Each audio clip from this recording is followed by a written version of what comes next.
Let me tell y'all something. One of the biggest lessons I've learned in life is this. Stop holding on to what ain't meant for you. Now, I know that sounds simple, but for some reason, most of us find this to be one of the hardest things to do. We hold on to things that hurt us, we cling to people that don't treat us right, and we stay in situations that don't serve us anymore. Why? Because we're scared. We're afraid of the unknown. We're comfortable with what we're used to, even if it's bad for us. But let me tell you, comfort is the enemy of growth. You can't get to where you're supposed to be if you're still stuck in the place where you used to be. Let's start with this. Sometimes what you want ain't what's best for you. See, we all got things we want in life. We got jobs we want, relationships we hope will work out, or dreams we chase for years. But sometimes, no matter how hard you try, it just doesn't happen the way you imagine. And I'll tell you why. Because it ain't meant for you. You can want something with all your heart, but if it's not aligned with your purpose, it won't fit into your life. And the more you try to force it, the more frustrated and unhappy you'll become. I remember when I was trying to make it in this business, I held on to things because I thought they were the path to success. I held on to people because I thought they were the ones who were going to help me get there. But let me tell you something, not everyone you meet is meant to stay in your life. Some people are just lessons, and not every opportunity is meant to be taken. Sometimes the greatest blessing you can get is the one you didn't get, as the one you didn't get. But we don't see it like that, do we? We keep holding on, thinking if I just try harder, if I just wait a little longer, maybe it'll work out. But deep down, we know better. Deep down, we know that holding on to what ain't meant for us is only making things worse. Yet we stay. Why? Because it's what we know. We're familiar with it, even if it's bad for us. I'll tell you something else. We hold on to relationships that are toxic because we're scared to be alone. We tolerate disrespect, dishonesty, and neglect because we're afraid of what life looks like without that person in it. But here's the truth. If someone doesn't value you, if they don't treat you the way you deserve to be treated, you need to let them go. Holding on to that person isn't going to change them. You can't change someone who doesn't want to change. You're just dragging yourself down with them. And it's not just relationships, it's jobs too. Some of y'all are holding on to jobs that drain you. You're going to work every day, hating every second of it, but you stay because it pays the bills. I get it. We all got to survive. But let me tell you something. If that job is sucking the life out of you, it's time to let it go. God didn't put you on this earth just to pay bills and die. You have a purpose. You have gifts. And if that job is blocking you from walking in your purpose, then it's time to move on. And yes, I know it's scary. I know stepping into the unknown feels risky, but nothing great ever came from playing it safe. You got to take that leap of faith. Fear is what keeps us holding on to things that ain't meant for us. We're scared of what will happen if we let go. But let me tell you something. You got to have faith that when you let go of the things that are weighing you down, God will open up new doors for you. He can't bless you with something better if your hands are still full of what's holding you back. You can't receive new blessings if you're too busy holding on to old burdens. Letting go is an act of faith. It's saying, I trust that what's meant for me will come and what's not meant for me will leave.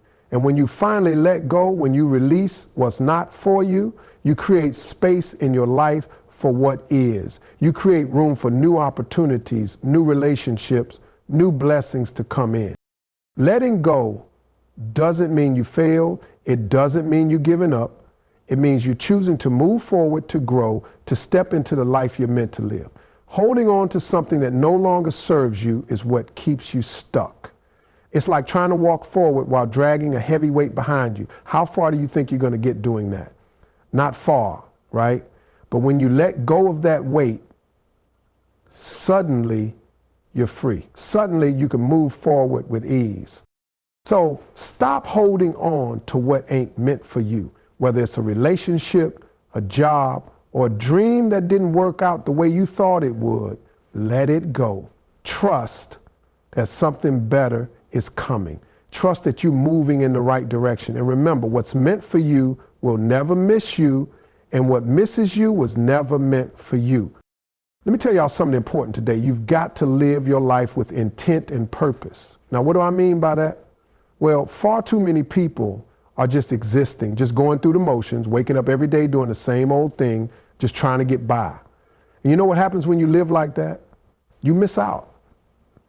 You miss out on all the beauty, the opportunities, and the joy that life has to offer. Living with intent and purpose is about waking up each day and deciding to be deliberate about the choices you make, the way you spend your time, and how you pursue your goals. The first thing you've got to understand is that life isn't going to wait for you. Time is ticking whether you're ready or not. And the question is, what are you doing with that time? Are you just waiting for things to happen, or are you out there making things happen? Living with intent means you take control. You decide what kind of life you want to live, and you go after it with everything you've got. It's about being proactive, not reactive. Now, here's the thing about purpose. We all have one. Every single one of us was put here on this earth for a reason. You're not just here to work a job you hate, pay bills, and die. That's not what life is about. God gave you gifts, talents, and passions for a reason. He didn't give them to you so you could bury them. He gave them to you so you could use them, share them with the world, and make an impact. But here's where a lot of folks get stuck. They don't know what their purpose is, or worse, they think they don't have one. Let me tell you something right now. Everybody has a purpose. Your purpose is the thing that sets your soul on fire. It's that thing you can't stop thinking about, the thing that brings you joy and fulfillment. But here's the catch. You've got to be willing to find it. And once you find it, you've got to be willing to chase it.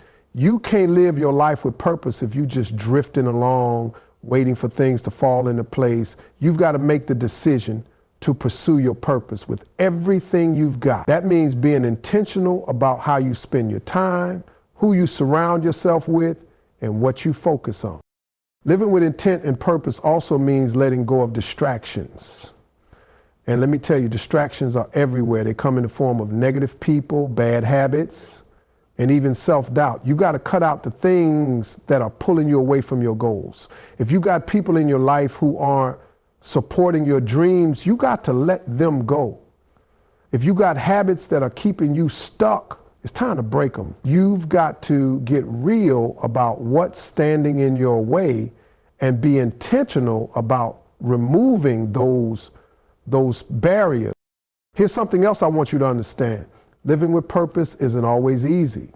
You're going to face challenges, setbacks, and moments where you feel like giving up.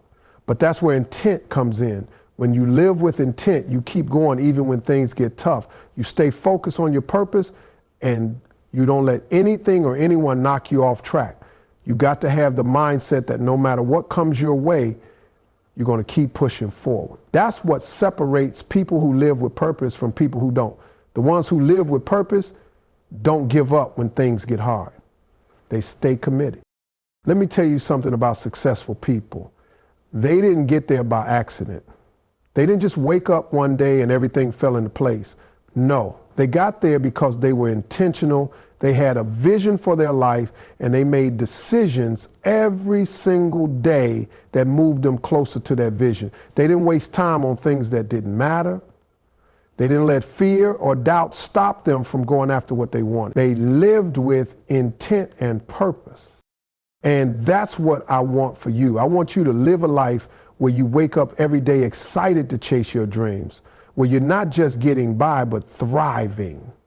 But you've got to make that choice. You've got to decide that you're going to live with intent. You've got to make the decision to pursue your purpose with passion and commitment. You can't wait for the perfect moment, because the perfect moment doesn't exist. You've got to start right now with what you have and trust that as you move forward, things will start to fall into place. Don't waste another day drifting through life. Don't waste another moment being stuck in a place where you're not happy, where you're not fulfilled, where you're not living up to your potential. You've got to be intentional about the life you want to live.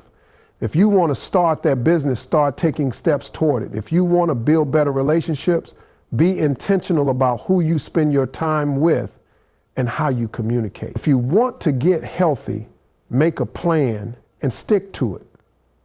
Whatever it is you want, you've got to go after it with purpose. And don't think for a second that your purpose is too small. There's no such thing as a small purpose. Whether your purpose is to be an amazing parent, to inspire others through your art, to build a business, or to change lives through teaching, it all matters. Your purpose is important and the world needs it. Don't let fear hold you back. Don't let doubt stop you from stepping into the life you're meant to live.